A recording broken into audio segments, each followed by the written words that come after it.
Feeling a bit overwhelmed by work? Sick of feeling like a busy bumblebee? Want some simple yet effective ideas for how to improve your mental health at work? In this video, I'm sharing 5 tips for better mental health at work. So get comfortable and let's talk about better mental health.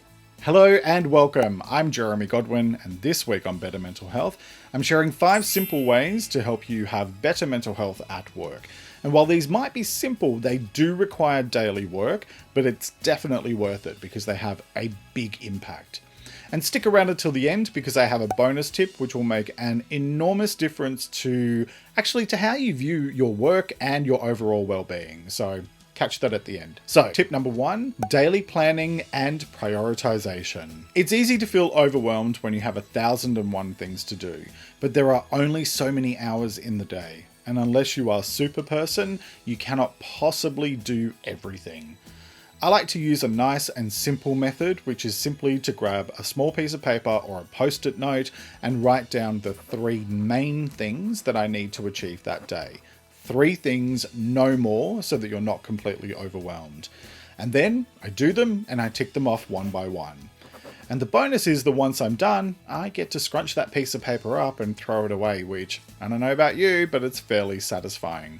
So for me, it's the simplest possible approach, and when it comes to all things mental health related, I always think it's simplicity for the win. My next point is turn off notifications. Are you feeling exhausted from being constantly bombarded by the ping, ping, ping of new emails arriving? If not, you should be, because every time that happens, it takes your focus away from whatever you're working on, and that makes it harder to return your attention to the task at hand, which then requires more effort and energy to get your work done, and before you know it, you're exhausted and you need to curl up in a ball for an afternoon nap. Switch off your emails so that you can just hear this. Isn't that lovely? It's magical. Now, you're probably thinking, hey, that's all well and good, but I still have to check my emails. And if you were thinking that, great, because here's my next point, block out time for key tasks. And that means grouping similar tasks together so that you can concentrate on them at the same time, rather than jumping around all over the place and having a diary that's so jam-packed with meetings that you don't even have time to go to the bathroom. Part of that involves having time for administrative tasks, which includes email. I do this 3 times a day. Once in the morning, once before lunch, and once in the late afternoon.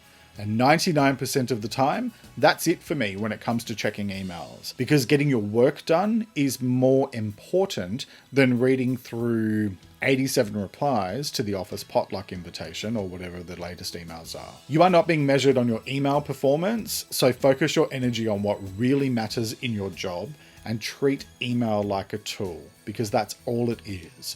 Respond within 24 to 48 hours, but just be mindful around not jumping on it. And speaking of, my next point is, remind yourself of your priorities. And by this, I mean your main priorities in life, because it's really easy to get caught up in all of the drama and conflama that can go on at work.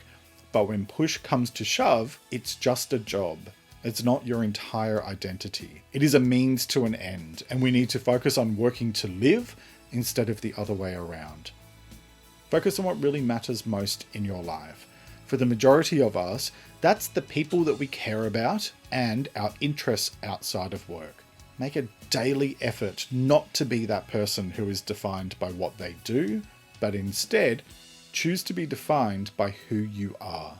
And that leads to my 5th point. Work your hours. When it's the end of the workday, be like Fred Flintstone and yabba dabba do your way out of there so that you can focus on your well-being. If you're employed to work 40 hours a week, but you routinely have to work 50, 60, 70 hours to get everything done, something is wrong. Talk to your manager, take a long hard look at your workload, look for alternative options, or if it's not something that you can change because of the nature of the job, think seriously about what matters more to you.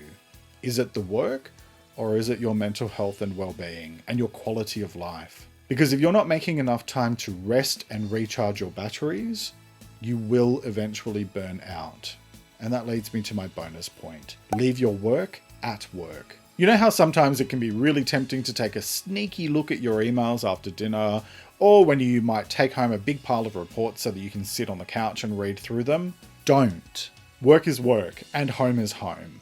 Whether you work from home or work in an office or whatever, it doesn't matter. Create a clear separation between your work life and your home life. I do the majority of my work in this office from home. I'm fortunate to have a home office, and I close it off when I'm done for the day.